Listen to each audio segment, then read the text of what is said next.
예, 법조계를 비롯한 고위층 자녀들이 로스쿨 입학 때 특혜를 받았다는 의혹이 커지고 있습니다. 네, 다음 주로 예정된 교육부의 전수조사 결과 발표에 관심이 쏠리고 있는데요. 오늘 사회부 윤지연 기자와 자세한 이야기 나눠보겠습니다. 안녕하세요. 네, 안녕하십니까. 자, 원체 로스쿨이 등록금이 비싸다 보니까 돈스쿨 아니냐, 또 현대판 음서제 이런 비판들이 이어져 왔었는데, 자, 최근에 입시 부정 의혹에 또 휩싸였다고 합니다. 자, 논란이 불거진 게 한 교수의 폭로 때문이라고요. 네, 그렇습니다. 경북대 로스쿨에 재직 중인 심평 교수가 자신의 책에서 자대 로스쿨의 입시 부정을 폭로하면서 바로 논란이 커지기 시작했는데요. 신 교수는 책에서 동료 교수가 검찰 출신 변호사 자녀의 입학을 청탁했다고 주장을 했고, 모 신문과의 인터뷰에서도 같은 내용을 재차 언급했습니다. 주장은 이렇습니다. 검찰 고위직 출신이자 대구 지역에서 이름 있는 A 변호사의 아들이 2014학년도 경북대 로스쿨 신입생 모집에 지원을 했습니다. 그런데 이제 A 변호사와 친분이 있던 경북대 로스쿨 교수가 동료 교수들의 연구실까지 돌아다니면서 A 변호사의 아들을 잘 봐달라고 청탁을 했다는 겁니다. 이 일을 계기로 경북대 자체 조사는 물론이고 경찰도 수사에 착수해 사실관계를 파악하고 있습니다. 네. 자, 그런데 이번 일 말고 다른 사례도 있었다고요? 네, 그렇습니다. 교육부가 작년 말부터 전국 25개 로스쿨을 전수조사를 했는데요. 불공정 입학 의심 사례가 다수 발견된 것으로 알려졌습니다. 주로 전현직 대법관이나 검찰 간부 등 고위층 자녀가 속해 있었는데요. 일부 지원자는 자기소개서에 이른바 부모 스펙을 노골적으로 기재한 경우도 있었다고 합니다.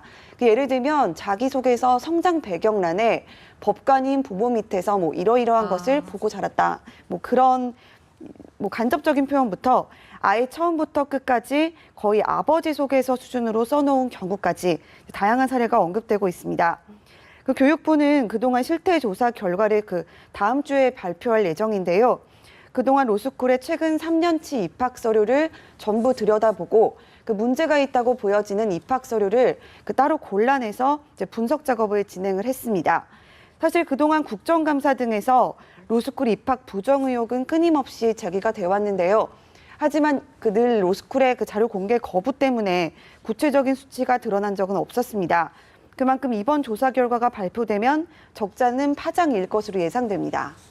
네, 지금 다음 주에 실태 조사 결과를 발표한다고 했는데요. 자, 학교와 법조계에서는 이왕 공개할 거 제대로 공개하라 이런 움직임인 것 같은데, 자, 어떻습니까? 로스쿨의 이름이라든지 또는 어떤 고위층 자녀들인지 이런 게 밝혀질 것으로 보입니까? 교육부가 전수조사 결과를 과연 어느 선까지 발표할지는 미지수입니다. 결과를 있는 그대로 발표하기에는 후폭풍이 만만치 않을 것으로 예상되기 때문인데요. 네. 소송이 뒤따를 수도 있고 더 나아가서 로스쿨 제도 자체에 대해서 반대하는 움직임도 거세질 수 있기 때문입니다. 현재로선 불공정 입학으로 규정된 사례의 건수만 공개를 한다든지 구체적인 행태는 언급을 하되 학생과 부모의 실명이나 로스쿨 명까지는 공개하지 않을 거라는 관측이 지배적입니다. 결과 발표 시점도 원래는 지난 15일로 예정돼 있었는데 이런 여러 가지 고민 때문에 이번 달 말까지 시기가 늦춰졌습니다. 로스쿨 내에서는 지금 어떤 반응이 나오는지 좀 궁금한데요. 전국 25개 로스쿨 협의체가 있습니다. 바로 법학전문대학원 협의회인데요. 이들은 이제 입학 과정에는 전혀 문제가 없었다는 입장입니다. 로스쿨들이 모든 입학 전형을 공정하고 객관적으로 시행하고 있는데도 일부 언론이 근거 없는 여론몰이를 하고 있다고 반발하고 있습니다. 일각에서는 한 발 더 나아가서 사시 존치 주장을 하다가 잘 되지 않으니 로스쿨 흠집내기를 하는 거다. 이렇게 음모론까지 제기하고 있는 상황입니다. 예, 근데 만약에 지금 의혹이 사실로 확인되면 자, 정부 차원에서 조치는 어떤 것들이 좀 이루어지는 겁니까? 정부 관계자에 따르면 이제 일부 심각한 경우에는 입학 취소 처분까지 검토하고 있는 것으로 전해집니다. 또 불공정 입학이 확인된 로스쿨들에는 제재 조치가 내려질 수 있겠고요. 네. 그런데 하지만 현실적으로 제재 근거가 마땅치가 않습니다. 그동안 교육부가 로스쿨 신입생 선발을 비롯해 로스쿨 운영 전반을 자율로 맡겨왔기 때문인데요. 아무런 규정도 마련하지 않고 있다가 왜 이제 와서 책임을 묻냐 이런 반문에 부딪힐 수 있다는 겁니다. 형평성 문제도 있습니다.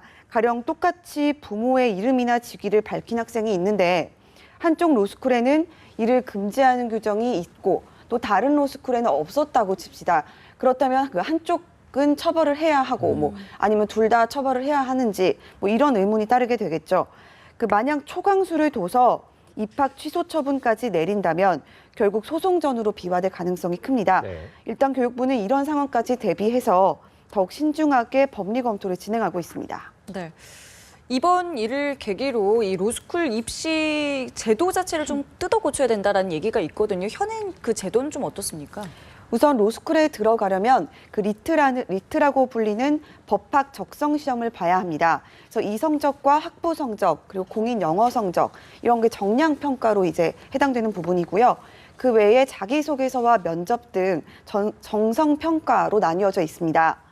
그런데 일반 대학 입시와 달리 전형 요소별 반영 비율이나 최종 합격점 등이 전혀 공개되지 않기 때문에 누가 어떤 이유로 합격했는지는 사실 아무도 알 수가 없습니다. 그 사법시험과는 달리 현대판 음서제라는 비판이 나오는 이유기도 한데요. 또 좀 더 세부적으로는 이번에 주로 논란이 되고 있는 자기소개서 부분을 문제 삼을 수 있습니다. 그 입시 자율성 보장 차원에서 교육부가 자소서 기재 지침을 강제하지 않고 있습니다. 또 로스쿨도 자소서에 부모의 직업 등을 기재해도 별다른 문제를 삼지 않습니다. 뭐 가령 서울대 로스쿨처럼 수험생 유의사항에 답안지의 신분을 노출시킬 수 있는 표기를 하면 부정행위로 간주한다고 명시하는 곳도 있는데요. 하지만 이런 규정 자체를 찾아보기 힘든 로스쿨도 많습니다. 그 대학 입시나 행정고시 등 주요 시험에서는 부모의 지위를 공개하는 행위를 철저히 금지하고 있거든요. 뭐 그런 것과 비교하면 상당히 이제 비교되는 모습이고요. 서울시내 12개 로스쿨 중 절반 정도는 자소서 항목 중 성장 배경을 쓰는 란이 있는데 그 마음먹기에 따라서는 여기에 부모의 직업이나 뭐 지위를 뭐 언제든지 드러낼 수 있는 여지가 있는 셈입니다. 네, 어쨌든 뭐 교육부에서 지금 뭐 실태 조사를 발표한다고 하니까 원체 뭐 로스쿨이 금수저 논란도 있었고요. 상당히 많은 논란들이 있었기 때문에 좀 타격을 받지 않을까 보이는데, 자, 뭐 매년 얘기가 나옵니다만 폐지론까지 혹시 이어질 수 있을까요? 말씀하신 대로 로스쿨은 2009년 이후로 이제 개원한 이후로 돈스쿨이다, 뭐 현대판 음서제다 이런 비판에서 자유롭지 못했던 게 사실입니다. 네. 그때마다 이제 사실을 존치시키고 로스쿨을 없애야 한다는 목소리도 자주 흘러나왔는데요. 하지만 교육부는 기본적으로 로스쿨 제도를 유지, 발전시켜야 한다는 입장을 고수하고 있습니다. 그 사실을 폐지하고 법조인 양성을 로스쿨에 맡기는 현행 제도의 그 방향성 자체는 옳다고 판단하는 겁니다. 다만 이번 전수조사 결과로 그 결과를 로스쿨 개혁의 카드로 활용할 수 있다는 관측이 나옵니다. 그동안 학교 자율이라는 명목하에 정부가 관여하지 못했던 부분까지 오히려 대폭 손해볼 수 있다는 겁니다. 네. 교육부는 아울러 학교별로 천차만별인 입학금을 없애거나 또 등록금 상한제를 도입하는 등 돈스쿨 논란에도 종지부를 찍겠다는 방침인데요. 오히려 이번 논란을 계기로 이 같은 로스쿨 개혁 움직임에 더욱 속도가 붙게 될 전망입니다. 네, 알겠습니다. 지금까지 사회부 윤지은 기자였습니다. 고맙습니다.